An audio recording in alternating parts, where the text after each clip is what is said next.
Salut à tous, ça fait un petit moment que j'ai pas fait de vidéo parce que je change de travail et je me suis pris un petit peu de temps pour moi. Mais ça m'a pas empêché de suivre l'actualité high-tech et il n'y a pas eu grand chose depuis ma dernière vidéo. Il y a eu le MWC mais franchement ça a été assez décevant avec l'absence de Samsung et surtout peu d'innovation. Et puis niveau sortie de téléphone, il n'y a pas eu grand chose depuis ce début d'année. Par contre il y a eu une annonce que j'ai suivie avec grande attention, c'est la sortie de la Switch qui est une console hybride pour ceux qui n'en ont pas entendu parler, c'est-à-dire moitié console de salon et moitié console portable, qui franchement est un concept très innovant et justement qui est l'objet de cette vidéo. Est-ce que la Nintendo Switch tient toutes ses promesses? On va vérifier ça tout de suite sur TechNash. On commence cette vidéo par le déballage de la Nintendo Switch et vous allez voir la boîte contient pas mal de choses plus ou moins utiles. Premier élément de ce déballage, c'est la Nintendo Switch qui est en fait une tablette de 6,2 pouces. Pour être précis, c'est un écran LCD avec une résolution de 720p. Deuxième élément de ce déballage, c'est les Joy-Con qui sont les fameuses manettes ressemblantes d'ailleurs à celles de la Wii. Donc on a un Joy-Con droit et un Joy-Con gauche. Ces Joy-Con sont assez pratiques puisqu'ils peuvent s'attacher soit sur les côtés de la console, soit directement sur le grip qui est fourni avec et que vous verrez plus tard dans ce déballage. Autre élément indispensable de cette Nintendo Switch, c'est son dock qui est une coquille vide mais qui permet de basculer en affichage TV et de recharger sa Switch en même temps. On trouve 3 connecteurs sur ce dock, le HDMI, un connecteur USB classique et un USB Type C pour la recharge. On trouve aussi un manuel d'utilisation que je n'ai même pas pris le temps de lire pour être honnête. On trouve aussi le fameux grip qui permet de transformer ces Joy-Con en une manette assez classique. La prise en main demande un petit temps d'adaptation et surtout n'est pas adaptée pour les grandes mains. Les accessoires qui transforment chaque Joy-Con en une manette, ça fait une semaine que j'ai la Switch et je ne l'ai toujours pas utilisée pour être honnête. Le câble HDMI pour brancher sa Switch à la télé, l'adaptateur secteur qui est en USB Type C, ce qui est un très bon point puisque c'est maintenant un format universel. Quelques précisions sur la tablette, en bas on trouve le connecteur USB Type C. En haut à droite, le slot pour les jeux et la prise jack 3,5 mm. En haut à gauche, le bouton power et les 2 boutons volume. Sur le dos, on trouve les 2 haut-parleurs d'excellente qualité, le stand qui permet de poser sa Switch sur une table et puis le port micro SD pour ajouter de la mémoire à sa Switch. Un petit mot sur l'insertion des jeux, c'est pas pratique du tout. Alors autant le format des jeux, je trouve ça très bien, c'est un petit peu comme la 3DS, autant pour les insérer, je galère. Franchement, faut enlever l'espèce de petite protection en haut et c'est pas facile. Donc ça, c'est un point noir, surtout quand elle est en mode dock, ça va être très difficile d'insérer ces jeux.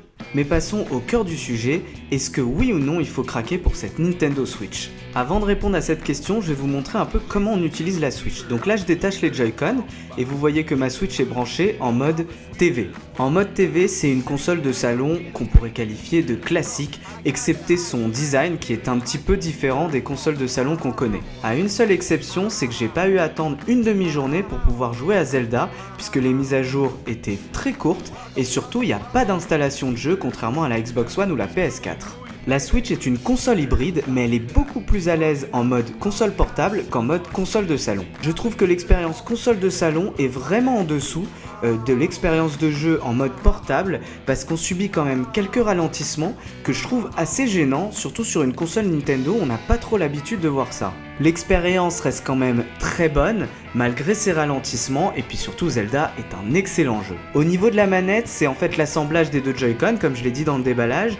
Je la trouve pas exceptionnelle, mais maintenant que je me suis habitué, ça va. Elle est bien en dessous des manettes Xbox One et PS4, mais bon, on s'y habitue, et puis surtout on peut jouer d'une autre façon en détachant les Joy-Con et en prenant un Joy-Con dans chaque main. Moi je suis pas très fan, mais certains apprécieront parce que les Joy-Con sont plus éloignés. Mais là où la Switch monte tout son potentiel, c'est en mode portable en attachant chacun des Joy-Con de part et d'autre de la tablette et en détachant la tablette de son dock. Déjà, la bascule est instantanée et puis surtout, on apprécie vraiment l'expérience portable où là, la PS Vita ou la 3DS paraissent vraiment d'un autre âge. Les couleurs sont très belles, la luminosité aurait gagné à être un petit peu plus élevée, notamment quand on est face au soleil, il y a pas mal de reflets. Niveau résolution, le 720p est largement suffisant et surtout la prise en main est excellente.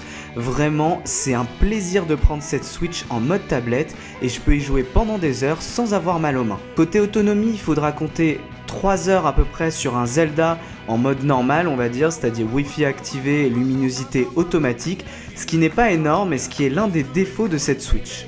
Il existe aussi une autre façon de jouer en utilisant le stand de la Switch qui est intégré. Ça permet d'avoir la Switch posée sur une table et du coup de pouvoir jouer soit avec les Joy-Con séparés, soit assemblés grâce au grip fourni avec la Switch. À qui s'adresse la Nintendo Switch ? La Nintendo Switch s'adresse à ceux qui recherchent de la mobilité, c'est-à-dire ceux qui privilégient l'aspect portable à l'aspect console de salon. Il faut aussi que vous soyez très intéressé par la licence Zelda parce qu'actuellement c'est le seul jeu disponible sur la Nintendo Switch, enfin du moins le seul jeu intéressant, et il faudra attendre avril avec Mario Kart 8 qui est une reprise en fait de celui existant sur Wii U et surtout la fin de l'année avant de voir une grosse licence Nintendo, Mario notamment. Dernier point à vérifier avant de craquer pour cette Nintendo Switch qui est quand même proposée à 300€, c'est-à-dire plus cher que la PS4 et la Xbox One à l'heure actuelle, c'est est-ce que le concept va me servir à quelque chose? Est-ce que j'ai un intérêt à avoir une console hybride? Pour vous aider, je vais vous donner quelques situations où la Switch est très utile.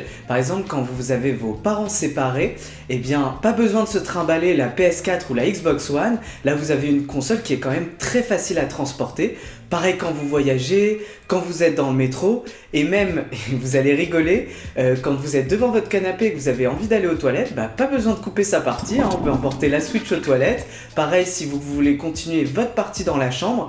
Bref, le concept de la Switch est très intéressant si on y trouve un intérêt. Ma vidéo de test et du déballage de la Switch c'est terminé. Si vous avez aimé ma vidéo, n'oubliez pas de mettre un pouce vers le haut qui se trouve juste en bas de la vidéo, sinon faites-le moi savoir dans les commentaires. Et surtout, posez-moi toutes vos questions sur la Switch, ça fait un moment que j'y joue, un peu trop d'ailleurs, et donc je peux répondre à toutes vos questions sur cette console, les questions que vous pouvez vous poser avant un éventuel achat pour savoir si vous devez craquer ou pas pour cette Nintendo Switch. Dans ma prochaine vidéo, on aura toujours plus de nouvelles technologies ou de téléphones, mais d'ici là je vous dis à bientôt sur TechNesh.